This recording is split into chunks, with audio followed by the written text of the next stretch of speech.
One of the more popular magazine options out there for the AK platform are the Bakelite mags. A lot of people like to collect them. They're very reliable. They're very durable mags, but some people that are just starting to get into them aren't really sure what to look for, what's a good price point, or what variation to get. So I'm going to try to cover that.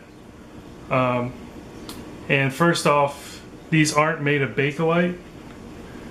These are a glass reinforced resin called AG4. They look like Bakelite, which is why a lot of people call them Bakelite, but they aren't technically made of Bakelite. And there's quite a few generations over the years, starting off with the first generation made in Tula. That's the star right there. They're commonly referred to as the long top. As you can see, the top is longer than a more common Bakelite magazine. They have metal lugs, steel lugs, reinforced, steel base plate. The most common ones are just a flat base plate, but there's no metal reinforcement up in the feed lips, and they do have a metal follower. These generally command a higher price than just the regular Bakelite mags. I've seen these generally around the $60 to $75 range depending on the condition, and the more desirable Bakelites have a almost like a wood grain look to them, kind of like this one, reddish in color. You can see there. But the first gen, they are more expensive. The second gen, which is also a long top, they go for about the same as the first gen, $65 to $70. As you can see by the triangle and arrow, they're made by Ismash, and they are pretty much identical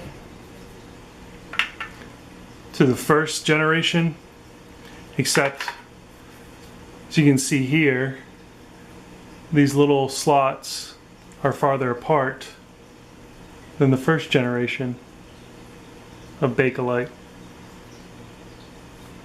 Now, some people think that only Tula made the first gen and only Ismash made the second gen, but that's not true. I have seen first gen Ismash and first gen Tulas. They are just extraordinarily hard to find. When you do find them, they fetch, I've seen a couple $100. But these are the most common long tops that you'll see, and they both go for about $65, $70 in today's market.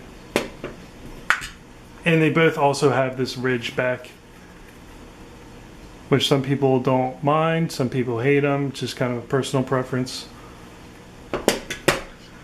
The next variation, both made by Tula and Ismash. They feature the ridgeback design, both of them. They both have metal in the locking lugs, painted black.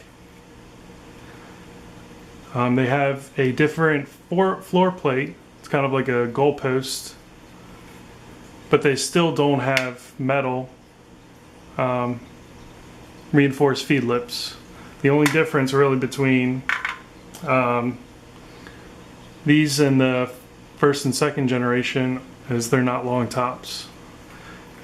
These, generally speaking, I've seen them go for around $35 to $40 ish, depending on the condition.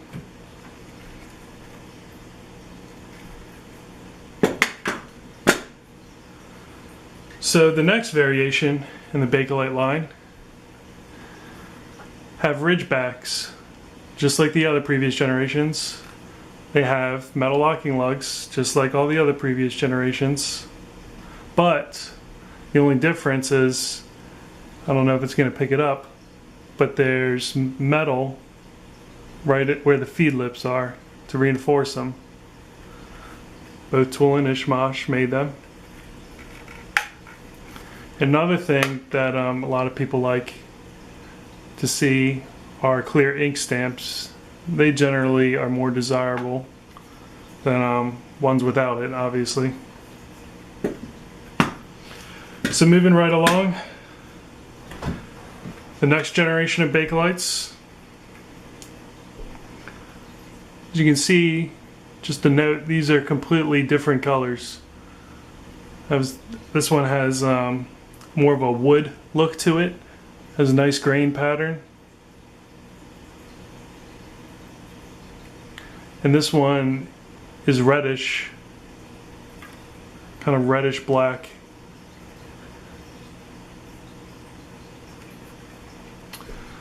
So these have metal in the lips, metal locking lugs, but they're flat backs. There's no ridge on the back like the previous generations.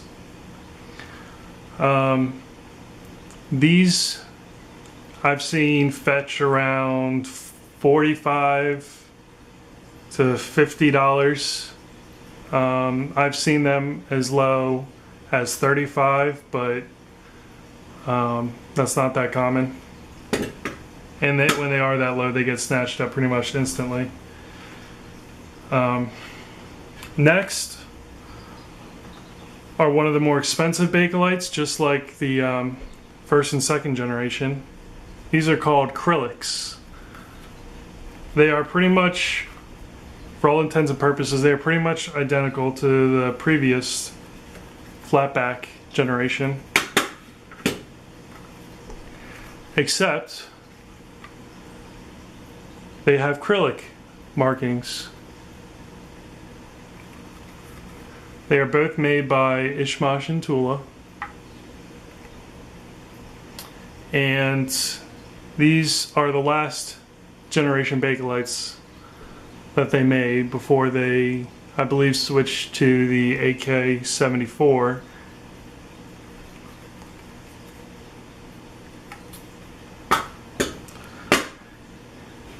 And there's another Bakelite that was made for the RPK. This is a 40 round magazine. Has a ridge back, and this one does have metal in the feed lips.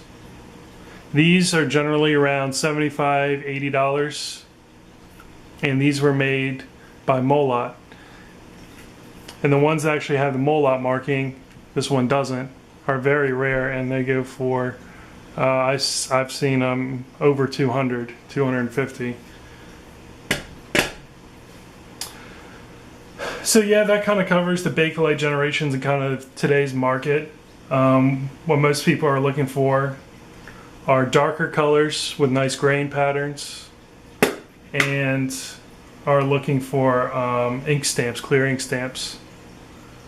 There are other countries that made Bakelite mags. I know Pakistan actually made pretty much a direct copy of these, and those actually go for a lot more than what the Russian Bakelites go for. But I've only seen those for sale a couple times. So yeah, I think that pretty much covers it. If you have any questions or comments, feel free to send me a message or leave a comment below. Thanks.